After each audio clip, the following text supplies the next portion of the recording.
इसके पहले हम लोग क्रोमोसोम के बारे में पढ़ चुके। क्रोमोसोम क्या है, क्रोमोसोम का बनावट क्या है, फंक्शन क्या है, ये देख चुके। इसके बाद आज हम लोग पढ़ेंगे केंद्रक अम्ल। केंद्रक अम्ल, इसको इंग्लिश में कहते हैं न्यूक्लिक एसिड। न्यूक्लिक एसिड, केंद्रक अम्ल को इंग्लिश में कहेंगे न्यूक्लिक एसिड। तो केंद्रक अम्ल कहेंगे कि केंद्रक में पाए जाने वाला अम्ल।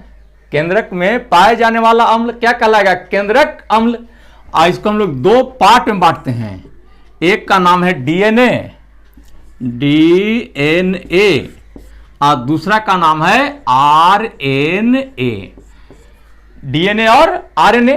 तो डीएनए का पूरा नाम है डीऑक्सी राइबोज न्यूक्लिक एसिड, और आरएनए का पूरा नाम है राइबो न्यूक्लिक एसिड। तो इस तरह से केंद्रक अम्ल का कितना पार्ट हो गया? दो, डीएनए और आरएनए। अब एक एक करके देखेंगे, पहले डीएनए और उसके बाद आरएनए। डीएनए का रचना क्या है, डीएनए किस प्रकार का बना होता है, इसका फंक्शन क्या है, हम फिर डिटेल देखेंगे डीएनए का। तो हेडिंग बना लेंगे डीएनए। डीएनए हम लोग शुरू कर रहे हैं। तो डीएनए का पूरा नाम है डीऑक्सी राइबोज न्यूक्लिक एसिड। पूछता है कि डीएनए का पूरा नाम क्या है, तो डीऑक्सी राइबोज न्यूक्लिक एसिड। अब इसका बनावट देखना है कि इसमें किस तरह का बनावट है। तो देखें कि डीएनए पॉलीन्यूक्लियोटाइड का बना रचना है। पॉलीन्यूक्लियोटाइड की संख्या इसमें दो है, दो पॉलीन्यूक्लियोटाइड मिलकर के अब एक डीएनए का निर्माण करता है। एक पॉलीन्यूक्लियोटाइड में बहुत सारे न्यूक्लियोटाइड्स होते हैं ना, बहुत सारे न्यूक्लियोटाइड्स मिलकर के बनाएगा एक पॉलीन्यूक्लियोटाइड, और दो पॉलीन्यूक्लियोटाइड मिलकर के डीएनए।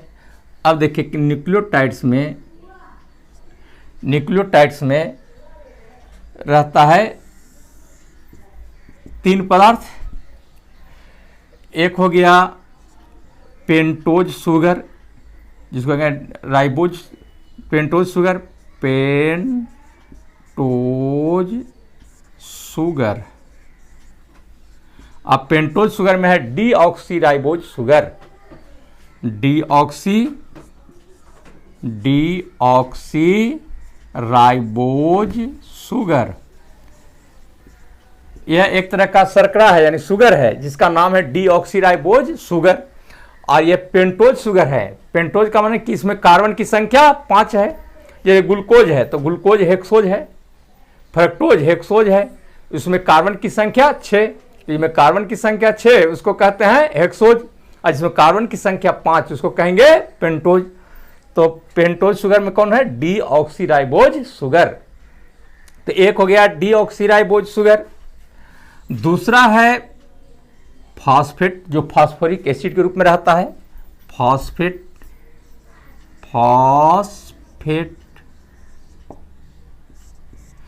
और तीसरा है नाइट्रोजनस बेस, यानी नाइट्रोजनी क्षार। नाइट्रोजनस बेस हिंदी में कहते हैं नाइट्रोजनी क्षार। नाइट्रोजनी क्षार कहते हैं। तो यानी डीएनए बना होता है पॉलीन्यूक्लियोटाइड का। एक पॉलीन्यूक्लियोटाइड में बहुत सारे न्यूक्लियोटाइड्स होते हैं, और एक न्यूक्लियोटाइड में पेंटोज शुगर, फॉस्फेट और नाइट्रोजनी क्षार होता है। अब नाइट्रोजनी क्षार में देखें, नाइट्रोजनी क्षार में क्या रहता है? तो देखिए नाइट्रोजनी क्षार भी दो प्रकार का होगा। नाइट्रोजनी क्षार, जिसको इंग्लिश में कहें नाइट्रोजनस बेस, नाइट्रोजनस बेस। तो नाइट्रोजनी क्षार में दो तरह का है। एक का नाम है प्यूरिन, एक हो गया प्यूरिन,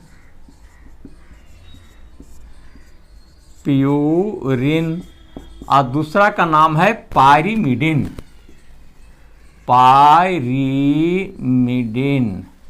तो हो गया प्यूरिन और पायरीमिडिन।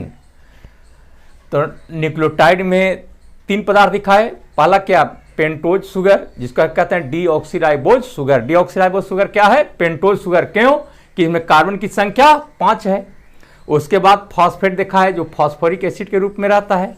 और तीसरा नाइट्रोजनी क्षार, नाइट्रोजनस बेस। और नाइट्रोजनस बेस में 2 तरह का क्षार है, जिसमें नाम है प्यूरिन और पायरीमिडिन। तब प्यूरिन में भी 2 क्षार, एडेनिन और गुआनिन। एडेनिन जिसको हम लोग ए से भी इंडिकेट करेंगे, और दूसरा गुआनिन, गुआनिन जिसको जी से लिखेंगे। एडेनिन और गुआनिन। पूछता है कि निम्नलिखित में कौन प्यूरिन है, तो एडेनिन और गुआनिन। अब पायरीमिडिन में भी 2 तरह का क्षार, एक का नाम है साइटोसिन, साइटोसिन जिसको सी से इंडिकेट करेंगे, और थाइमिन जिसको हम लोग टी से लिखेंगे। तो इस तरह से नाइट्रोजनी क्षार कितने प्रकार के हो गए, 4, एडेनिन, गुआनिन, साइटोसिन और थाइमिन। एडेनिन और गुआनिन प्यूरिन के अंतर्गत, और साइटोसिन और थाइमिन पायरीमिडिन के अंतर्गत आता है। तो इस प्रकार से देखें कि एक डीएनए के निर्माण में deoxyribose sugar, phosphate, adenine, guanine, cytosine और थाइमिन होता है। तो ये पूरा मिला करके बनता है डीएनए। और डीएनए का अगर इकाई पूछता है कि डीएनए का यूनिट क्या है, तो कहेंगे न्यूक्लियोटाइड, यानी डीएनए का यूनिट माने एक पार्ट। डीएनए का एक पार्ट यानी यूनिट है न्यूक्लियोटाइड। पूछा कि डीएनए का यूनिट क्या है, तो डीएनए का यूनिट न्यूक्लियोटाइड है।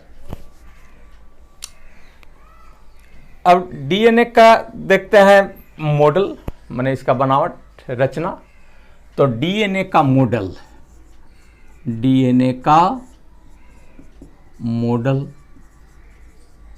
मॉडल यानी संरचना इसका कैसा है, बनावट कैसा है।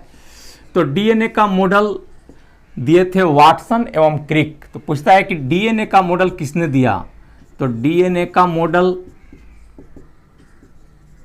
वाटसन एवं क्रिक ने दिया। वाटसन एवं क्रिक, डीएनए का मॉडल वाटसन एवं क्रिक ने दिया। किस तरह का रचना है वो हम लोग देख लें भी। डीएनए दोहरी कुंडलित रचना है, जो फिगर में हम लोग देखेंगे।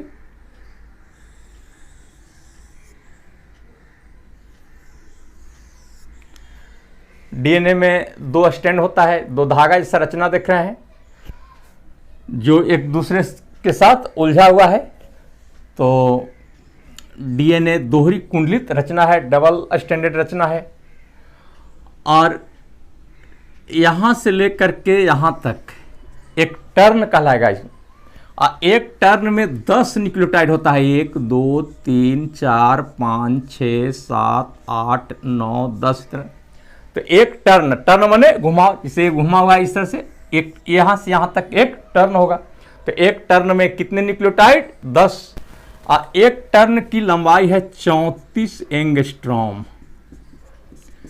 एक टर्न में, डीएनए के एक टर्न में, टर्न माने घुमाव, एक बार घूमेगा तो कितना लेंथ इसका होगा, 34 एंगस्ट्रॉम। और जानते हैं कि 1 एंगस्ट्रॉम में होता है 10 के पावर -10 मीटर। तो फिर से कि डीएनए दोहरी कुंडलित रचना है, डबल स्टैंडर्ड रचना है। इसके एक टर्न में 10 न्यूक्लियोटाइड होता है, और एक टर्न की लंबाई 34 एंगस्ट्रॉम होती है। यहां तक क्लियर। और अब कि डीएनए का दोनों अगर धागा को हम अलग अलग करके दिखा दें, देखिए दोनों धागा को हम अलग कर दें,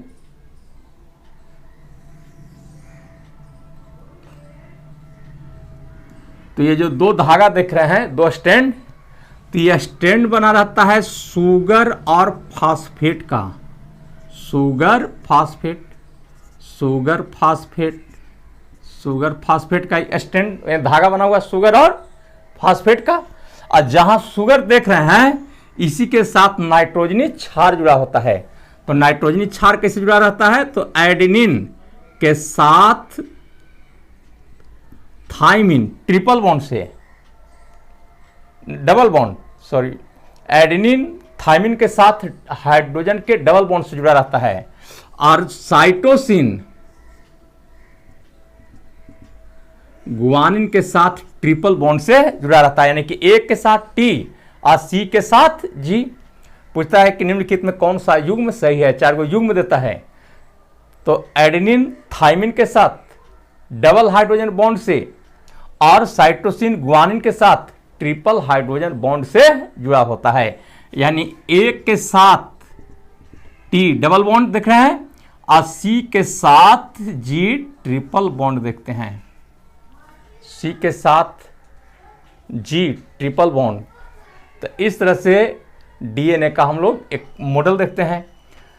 डीएनए जनरली डबल स्टैंडर्ड होता है, लेकिन कुछ अपवाद है, जैसे 5x174 एक वायरस है, 5x174 ये सिंगल स्टैंडर्ड होता है, वायरस है, इस सिंगल स्टैंडर्ड एक धागा का बना होता है, सिंगल स्टैंडर्ड रचना हुआ। तो डीएनए का हम लोग संरचना देखे, डीएनए किस पदार्थ का बना होता है वो भी देखे। और अब देखते हैं डीएनए का रेप्लिकेशन, डीएनए का रेप्लिकेशन माने कि एक डीएनए से 2 डीएनए का जो निर्माण होता है उसको कहते हैं डीएनए का रेप्लिकेशन। तो डीएनए का रेप्लिकेशन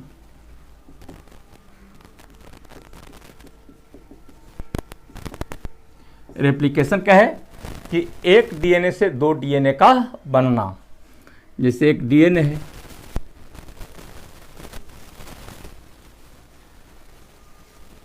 तो एक डीएनए से 2 डीएनए का बनना,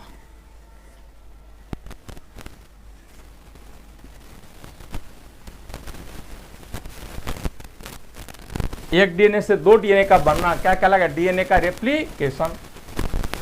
तो डीएनए के रेप्लिकेशन में देख रहे हैं दोनों स्ट्रैंड अलग अलग होगा और अपने समान ये स्ट्रैंड अपने समान नए स्ट्रैंड का निर्माण करेगा, ये भी अपने समान नए स्ट्रैंड का निर्माण करेगा। इसलिए इस प्रकार एक डीएनए से कई वो डीएनए देखे, 2 डीएनए। अब देखते हैं कि डीएनए का कार्य क्या है। डीएनए का कार्य,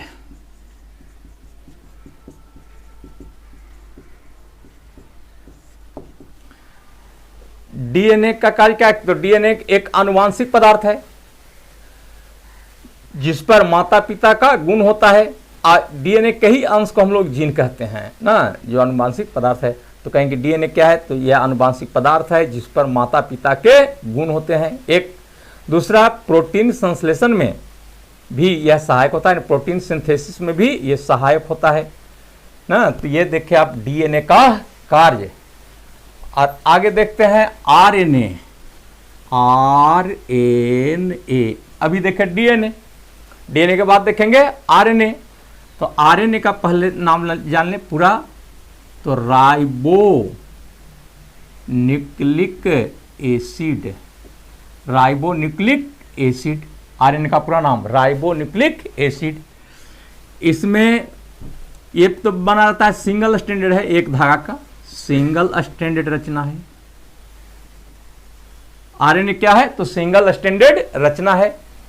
और इसमें क्या रहता है, तो पेंटोज शुगर, पेंटोज शुगर में राइबोज शुगर है, राइबोज शुगर। देखिए ध्यान देंगे कि वहां भी डीएनए में भी पेंटोज शुगर था, वहां था डीऑक्सी राइबोज शुगर, और यहां पेंटोज शुगर में है राइबोज शुगर। राइबोज शुगर भी पेंटोज शुगर है जिसमें कार्बन की संख्या 5 है। तो दोनों में अंतर क्या है कि डीऑक्सी राइबोज में एक ऑक्सीजन कम होता है, किसके अपेक्षा, राइबोज शुगर की अपेक्षा। दोनों में ऑक्सीजन का अंतर है, डीऑक्सी राइबोज में राइबोज की अपेक्षा एक ऑक्सीजन कम रहता है। तो मैं कौन सा ये शुगर हो गया, राइबोज शुगर कैसा शुगर है, तो पेंटोज शुगर है। दूसरा फॉस्फेट जैसा डीएनए में देख रहे थे। अब तीसरा नाइट्रोजनी क्षार,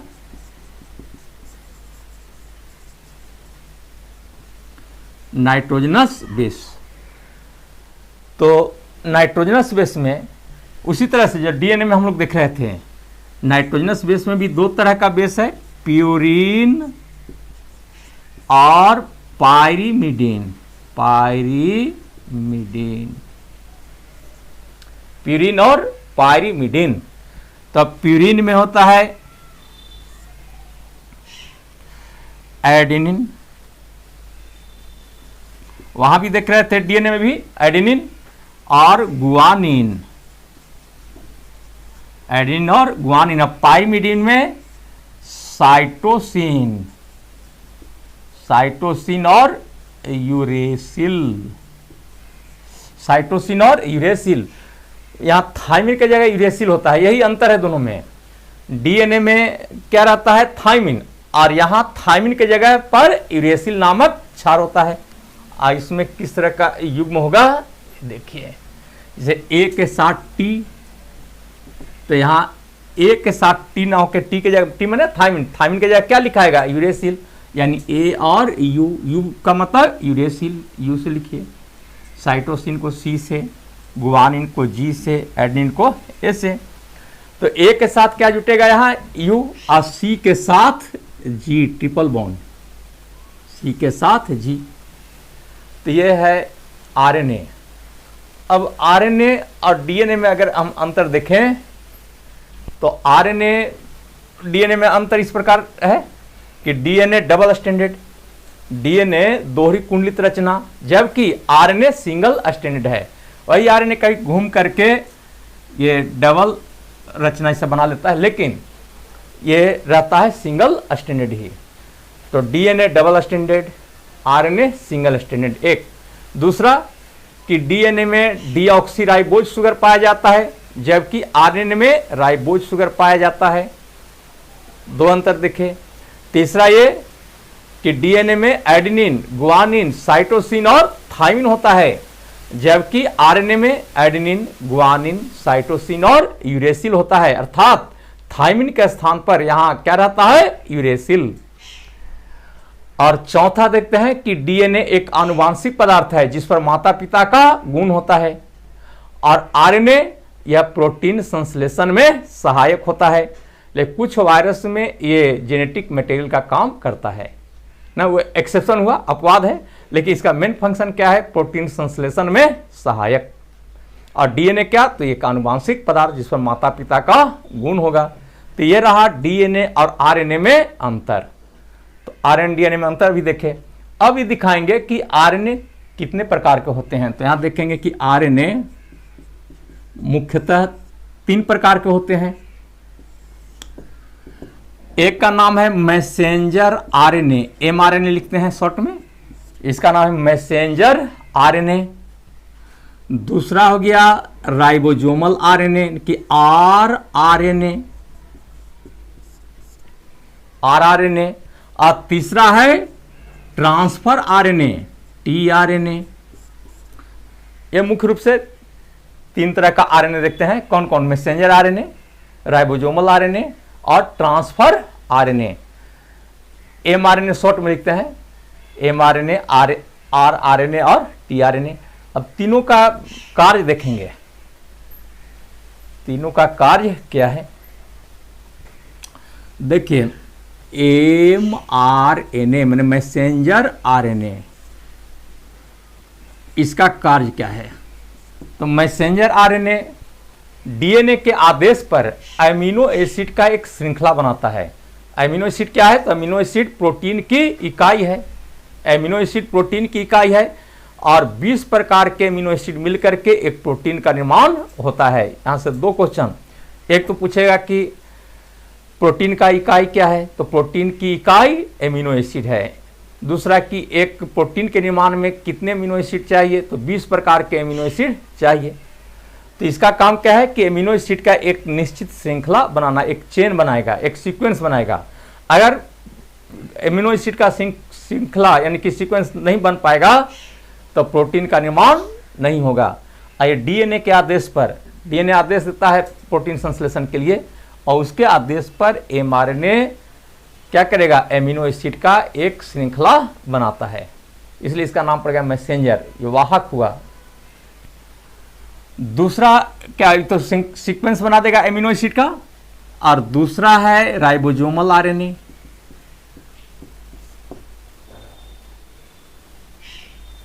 राइबोसोमल आरएनए इसका काम है प्रोटीन, ये राइबोसोम के निर्माण में सहायक। पहले राइबोसोम बनेगा, राइबोसोम प्रोटीन संश्लेषण का केंद्र है, तो प्रोटीन संश्लेषण कहां होगा, राइबोसोम पर, तो राइबोसोम के संश्लेषण में सहायक होगा कौन, आरएनए। और तीसरा transfer RNA, tRNA. Transfer RNA का काम है कि एमिनो एसिड को, जो श्रृंखलाबद्ध किया गया है एमिनो एसिड, तो एमिनो एसिड को राइबोसोम तक पहुंचाना, माने साइट पर पहुंचाना जहां प्रोटीन संश्लेषण का कार्य होता है ना, ये ढोने का काम करेगा राइबोसोम को, ये एमिनो एसिड को राइबोसोम तक पहुंचाने का काम करेगा। तो हम लोग तीनों का फंक्शन जान गए। एमआरएनए का फंक्शन क्या जान गए कि यह डीएनए के आदेश पर एमिनो एसिड का एक श्रृंखला बनाएगा। आरएनए क्या करेगा, आरआरएनए का काम क्या है कि यह राइबोसोम के संश्लेषण में सहायक है, राइबोसोम बनाएगा जो प्रोटीन संश्लेषण का केंद्र है। और टीआरएनए का काम है कि एमिनो एसिड को राइबोसोम तक पहुंचाना। तीनों का फंक्शन देखें, बतलाया क्या कि प्रोटीन का इकाई एमिनो एसिड, कितने प्रकार के एमिनो एसिड मिलकर प्रोटीन बनाता है, तो 20 प्रकार के एमिनो एसिड मिलकर के प्रोटीन का निर्माण करता है। ये भी बहुत उपयोगी है, इसको भी नोट कर लेंगे। अब ये देखें,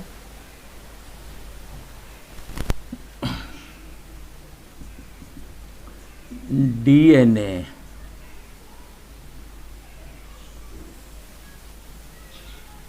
आरएनए और प्रोटीन,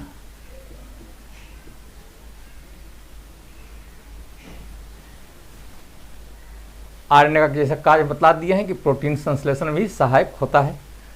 अब देखिए कि डीएनए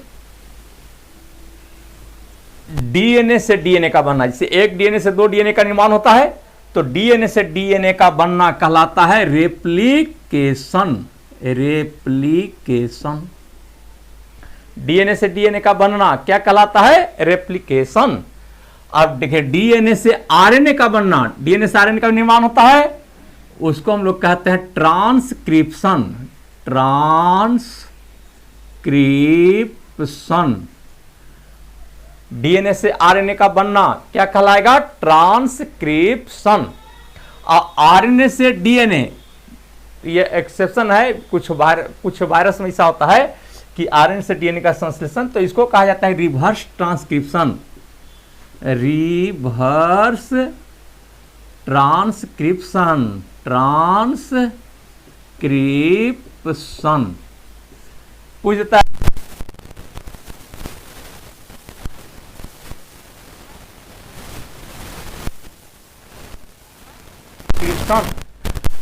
आरएनए से प्रोटीन का निर्माण, आरएनए से प्रोटीन का संश्लेषण, तो इसको कहेंगे ट्रांसलेशन। ट्रांसलेशन, तो देखिए क्या का बनना, माने एक डीएनए से 2 डीएनए का बनना, ये कहलाएगा रेप्लिकेशन। डीएनए से आरएनए का बनना कहलाएगा ट्रांसक्रिप्शन। पूछेगा कि डीएनए से आरएनए का बनना कौन सी क्रिया कहलाती है, तो ट्रांसक्रिप्शन। और आरएनए से डीएनए का बनना ये कुछ वायरस में ही संभव होता है, तो इस क्रिया का नाम है रिवर्स ट्रांसक्रिप्शन। और आरएनए से प्रोटीन का बनना इसको कहते हैं ट्रांसलेशन। तो इस तरह से पूरा प्रोसेस, ये पूरे प्रोसेस को हम लोग कहते हैं सेंट्रल डोग्मा। इसको कहेंगे हम लोग सेंट्रल डॉगमा, सेंट्रल डॉगमा। तो इस प्रकार इस सेल में जितने पार्ट्स थे सभी का वर्णन किए। इसके अतिरिक्त क्रोमोजोम, डीएनए, आरएनए ना इत्यादि की जानकारी लिए। अब ये खत्म होगा चैप्टर। इसके बाद इसमें जो इम्पोर्टेंट क्वेश्चन है 20-25 जो भी क्वेश्चन होगा एग्जाम के व्यू से क्वेश्चन दिखा देंगे ना। इसके बाद फिर नया चैप्टर हम शुरू करेंगे टिश्यू यानी उत्तक भी बहुत उपयोगी चैप्टर है।